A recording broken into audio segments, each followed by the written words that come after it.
जो pinch period में नदी को जीवन देने का काम फ्लड प्लेन में उपस्थित फ्लड प्लेन वेटलैंड करता है, उसमें कमी आएगी क्योंकि आप कंस्ट्रक्शन कर रहे हैं। और दूसरा, पानी फैलाव होगा तो जान माल की हानि होती है।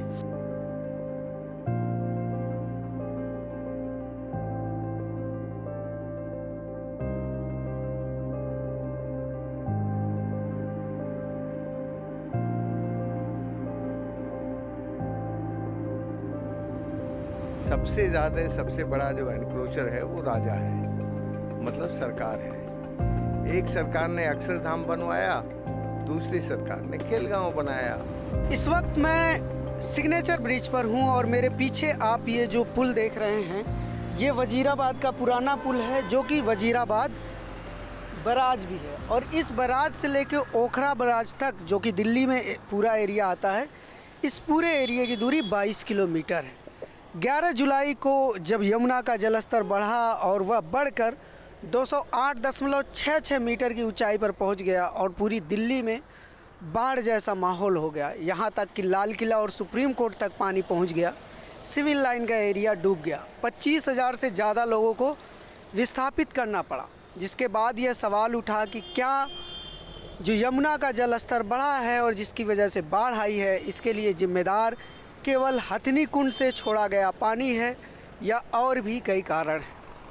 इसका जवाब है नहीं। सिर्फ हथनी कुंड से छोड़ा गया पानी जिम्मेदार नहीं, बल्कि यमुना के फ्लड प्लेन पर साल दर साल होने वाले अतिक्रमण, या सरकारी भाषा में कहें तो विकास कार्य की वजह से भी यमुना का फ्लड प्लेन लगातार सिकुड़ता जा रहा है।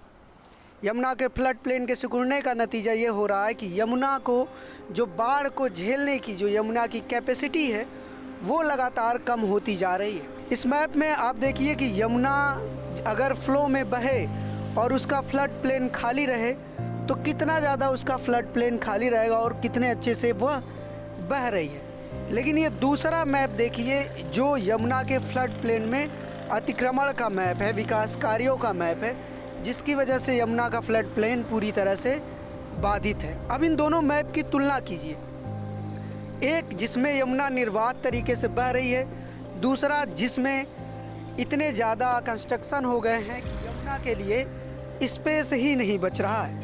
इसमें जो रेड कलर, लाल कलर से आप देख रहे हैं, जो स्पेस देख रहे हैं, जो जगह देख रहे हैं, ये पूरी तरह से वो पूरा फ्लड प्लेन गायब हो चुका है।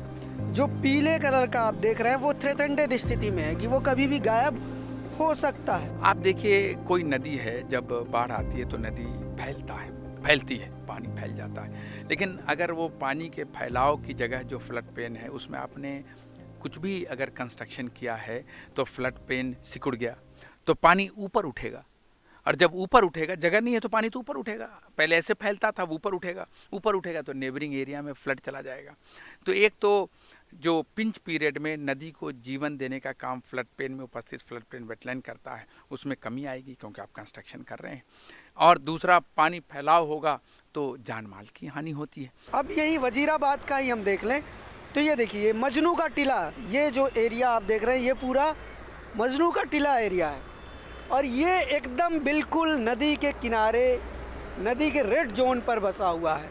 और जब बाढ़ आई तो सबसे पहले यही एरिया प्रभावित हुआ। इसके लोगों के फर्स्ट फ्लोर तक पानी भर गया था, क्योंकि यह बिल्कुल एकदम मेन फ्लड जोन में भरा हुआ है।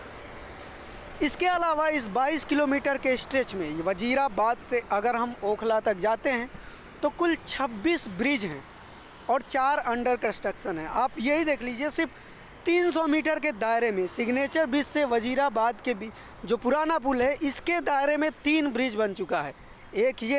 एक अभी ये मेट्रो का ब्रिज अंडर कंस्ट्रक्शन है, ये बन रहा है। एक पुराना वजीराबाद वाला तो है ही, और आगे आप जाएंगे तो तमाम फ्लाईओवर, तमाम ब्रिज आपको लगातार देखने को मिलेंगे। तो ये जो ब्रिज की वजह से भी जो फ्लड प्लेन में रुकावट आ रही है और जो स्पेस घेर रहा है, उससे भी यमुना का फ्लड प्लेन लगातार श्रिंक हो रहा है। अब चलते हैं ITO पे और वहाँ से समझते हैं कि वहाँ पे क्या समस्या आ रही है। तो वहीं से जैसे ही दिल्ली में यमुना जी प्रवेश करती हैं तो बॉर्डर से ही इस पे अतिक्रमण होने लगता है। और फिर यहाँ आके अभी हम ITO के पास खड़े हैं। ITO के पास लेफ़्ट साइड में जिस जगह को ज़्यादातर लोग इंद्रप्रस्थ कहते हैं, उसमें हमारे खेल के वो बन गए मैदान, खेल गांव बन गए। खेल गांव तो खिलाड़ियों को रहने के लिए कॉमनवेल्थ के टाइम में वो बना था, लेकिन हमारे जो वो खेल के इंडोर स्टेडियम वगैरह सब बन गए वो यमुना की ज़मीन में ही हैं। सबसे ज़्यादा सबसे बड़ा जो एनक्रोचर है वो राजा है, मतलब सरकार है। एक सरकार ने अक्षरधाम बनवाया, दूसरी सरकार ने खेल गांव बनाया, और अब तीसरी सरकार जब दिल्ली में पानी आया तो अपने गेट नहीं खोल पाई। तो ये जो सरकारें हैं, ऐसा लगता है कि ये ना नदी की आज़ादी की चिंता करते हैं, ना अपनी आज़ादी की चिंता करते हैं। आंकड़ों के मुताबिक यमुना के कुल फ्लड प्लेन 9,700 हेक्टेयर में से लगभग 3,638 हेक्टेयर दिल्ली विकास प्राधिकरण द्वारा रेगुलेट किया जाता है। डीडीए द्वारा रेगुलेटेड 3,638 हेक्टेयर फ्लड प्लेन में से 1,000 हेक्टेयर फ्लड प्लेन पर परमानेंट स्ट्रक्चर बन चुके हैं, जिनमें अक्षरधाम मंदिर करीब 100 हेक्टेयर पर, खेल गांव 63.5 हेक्टेयर पर, Yamuna bank metro depot 40 hectare पर, Shastri park metro depot 70 hectare पर और बाकी क्षेत्र में आईटी पार्क, दिल्ली सचिवालय, मजनू का टीला और अबू फजल एन्क्लेव जैसे बड़े अतिक्रमण हैं। इसके अलावा जुलाई 2022 में वन विभाग और डीडीए के बीच हुए एक ईमेल एक्सचेंज से यह पता चलता है कि साल 2009 से लेकर 2022 के बीच यमुना के 2,480 हेक्टेयर फ्लड प्लेन पर अतिक्रमण हो चुका है। देखो, खेल गांव और अक्षरधाम के अलावा यहीं से लग जाइए, आईटीओ स्टेडियम से लेकर और ये पावर हाउस, ये मेट्रो और फिर कालिंदी कुंज तक चले जाइए, दोनों तरफ एनक्रोचमेंट हैं। और इस तरफ पारा तक ये जो वजीराबाद से भी परे, वजीराबाद से परली उस तरफ भी बहुत बड़े कब्जे हैं इस पर। और ये जो कब्जे हैं यमुना पर, ये यमुना पे कब्जे नहीं है, ये हमने अपने ऊपर कब्जे किए हैं। क्योंकि जब यमुना बीमार होगी और यमुना पर अपनी यमुना को स्वराज्य नहीं हासिल होगा, तो फिर हम भी नहीं रह सकते स्वस्थ, ना स्वस्थ रह सकते, ना स्वावलंबी रह सकते।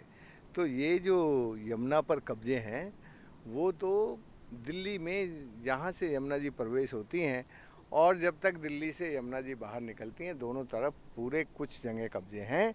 कुछ जगह अच्छे लोगों ने उस वक्त उनको ग्रीन जोन डिक्लेयर किया, तो थोड़े बायोडाइवर्सिटी पार्क बन गए, थोड़े एरिया बच गए हैं। लेकिन ये आधे से कम ही हैं जो बचे हुए हैं।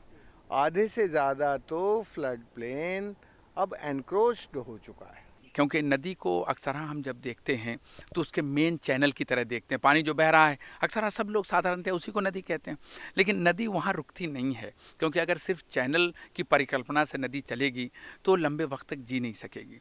तो नदी का एक किनारा होता है जिसको राइपेरियन जोन कहते हैं, उसके ऊपर एक्टिव फ्लड प्लेन होता है, उसके ऊपर ओल्ड एलुवियम फ्लड प्लेन होता है, जो इस बार नदी ने दिखाया कि कैसे रेड फोर्ट तक आ गई, ओल्ड एलुवियम फ्लड प्लेन था।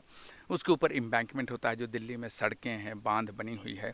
कहीं कहीं पे उसके बाहर अपलैंड भी है जो खाली होता है, जो दिल्ली के क्षेत्र में नहीं है। तो यहाँ पर 3 तरह के इसके इकोलॉजिकल कंपोनेंट हैं यमुना के, यहाँ सारे कंपोनेंट नहीं हैं। तो ये सिर्फ चैनल है, राइपेरियन जोन है और एक्टिव फ्लड प्लेन है। तो फ्लड प्लेन इसलिए आवश्यक है कि फ्लड प्लेन के बिना रिवर अपने जीवन को व्यतीत नहीं कर पाती। रिवर के पूरे जो एक उसकी साइकिल है लाइफ की, उसमें फ्लड प्लेन का रोल बहुत महत्वपूर्ण होता है। क्योंकि जब बाढ़ आती है तो बाढ़ का फैलाव होता है, उसमें कटाव होता है, कहीं डिपोजिशन होता है, ये सारा खेल फ्लड प्लेन में होता है। अगर नदी को एक तरह से सोचे खेलने का वो मैदान है जहाँ तक वो अपने पानी को ले जाती है, कहीं से काटती है, कहीं जमा कर देती है। और वो मिट्टी का काटना और जमा करना ही नदियों के वनस्पतियों को डिसाइड करता है। और इसी को फ्लूवियल डायनेमिक्स कहते हैं, जो नदी के जीवन को बरकरार रखने में, उसकी सेल्फ प्यूरिफाइंग कैपेसिटी को करने में बहुत ज़रूरी अहम रोल अदा करती है। और इसीलिए फ्लड प्लेन इम्पॉर्टेंट है। जैसा कि मैंने आपको वीडियो की शुरुआत में बताया था कि यमुना के फ्लड प्लेन को कम करने में इस पर बनने वाले ब्रिज का भी बहुत ज़्यादा योगदान है। वजीराबाद से लेकर ओखला के स्ट्रेच में 26 ब्रिज हैं और 4 अंडर कंस्ट्रक्शन हैं। और सबसे दयनीय हालत जो है वो है यहाँ पर निजामुद्दीन की।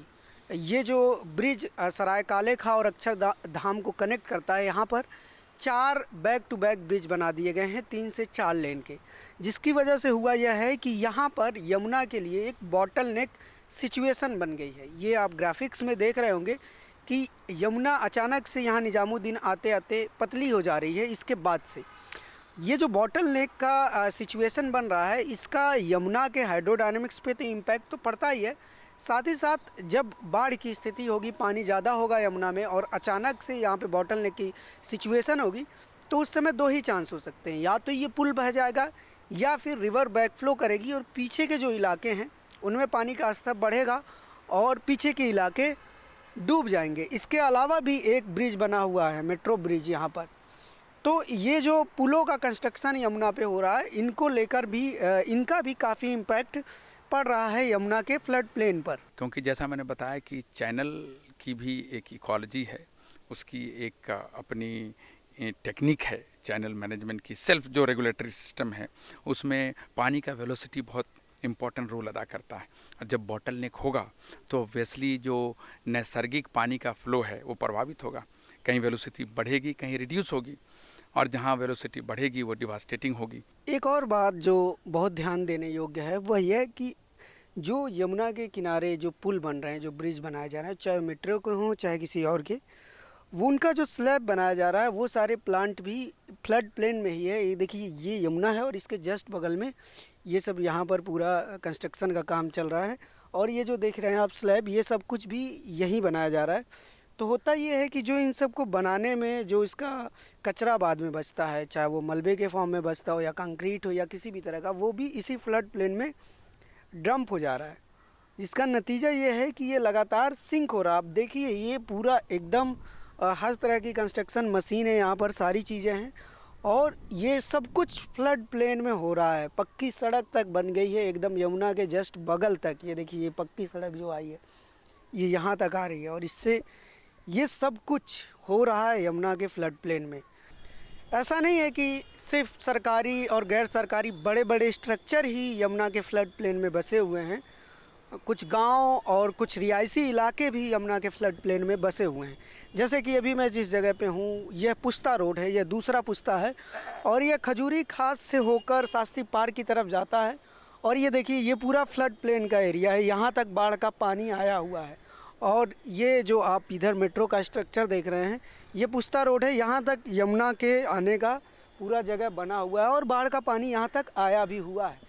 लेकिन इसके बावजूद अगर आप देखेंगे तो इसी फ्लड प्लेन में, इसी जगह में गांव भी बसा हुआ है। ये उस्मानपुर गांव है और ये बिल्कुल फ्लड प्लेन में बसा है। और इसके पीछे और थोड़ा सा और पीछे जाएंगे अगर हम लोग, तो एक गांव और है ओल्ड गढ़ी मेंढू करके, वो गांव भी पूरी तरह से पानी में डूबा हुआ है। ये गांव भी पूरी तरह से पानी में डूब गया है क्योंकि ये फ्लड प्लेन में आता है। अगर हम ओखला की बात करें तो ओखला में जो यमुना की चौड़ाई है वह काफ़ी ज़्यादा है, वह देखने लायक है। पल्ला में जहाँ से दिल्ली में यमुना इंटर करती है पल्ला गांव से, और ओखला में जहाँ से दिल्ली से निकलती है यमुना, ये दोनों जगहों पर लगभग यमुना की चौड़ाई बराबर हो जाती है। ये देखिए, ये जो बीच में, ये ओखला में अभी मैं हूँ और ये देखिए बीच में एक जो टापू बना है और मिट्टी जो अपने साथ नदी बहा के लाती है उसको इकट्ठा करके एक इतना बड़ा, बहुत बड़े एरिया में ये टापू बना है। और यहाँ यमुना की चौड़ाई जो है वो काफ़ी ज़्यादा है और इसको देखकर समझ में आता है कि फ्लड प्लेन कितना ज़रूरी है। और इसके साथ एक बात और, ऐसा नहीं है कि ये किसी एक सरकार की गलती है या फिर कोई एक सरकार ने जानबूझ के यमुना के फ्लड प्लेन को कम किया। सरकार दर सरकार, साल दर साल ये कंस्ट्रक्शन होते रहे, यमुना का फ्लड प्लेन दिल्ली में सिकुड़ता रहा, जबकि यमुना की ज़रूरत दिल्ली के लोगों को लगातार बढ़ती जा रही है और बढ़ती रही है। लेकिन इसके बावजूद यमुना को लेकर जो कार्य होना चाहिए, उसके फ्लड प्लेन को लेकर हो, चाहे उसके बायोडाइवर्सिटी को लेकर काम हो या फिर यमुना के फ़्लो को लेकर काम हो या उसकी पानी की स्वच्छता को लेकर काम किया जाना हो, ये सारे काम जिस तरीके से होने चाहिए उस तरीके से हो नहीं रहे। यमुना के फ्लड प्लेन पर यह रिपोर्ट आप तक पहुंचाने से पहले हमने कई विशेषज्ञों से बात की, रिसर्च की, इसको शूट किया और इन सब को करने में हम इसलिए सफल हुए क्योंकि हमारे साथ हमारे सब्सक्राइबर का सहयोग रहता है। आप भी न्यूज़ लॉन्ड्री को मजबूत करें, न्यूज़ लॉन्ड्री को सब्सक्राइब करें ताकि हम निष्पक्ष और स्वतंत्र होकर आप तक खबरें लाते रहें। न्यूज़ लॉन्ड्री के लिए अनमोल प्रीतम, ओखला, दिल्ली। पत्रकारिता का नासूर बन चुके विज्ञापन के मॉडल को खारिज करके खबरों की इस दुनिया को बदलिए ताकि पत्रकारिता आपके लिए जवाबदेह बने। newslaundry.com/subscription पर क्लिक कीजिए और अपने मन मुताबिक पेमेंट का विकल्प चुनिए, क्योंकि हमारे सब्सक्राइबर्स का नारा है, मेरे खर्च पर आजाद हैं खबरें।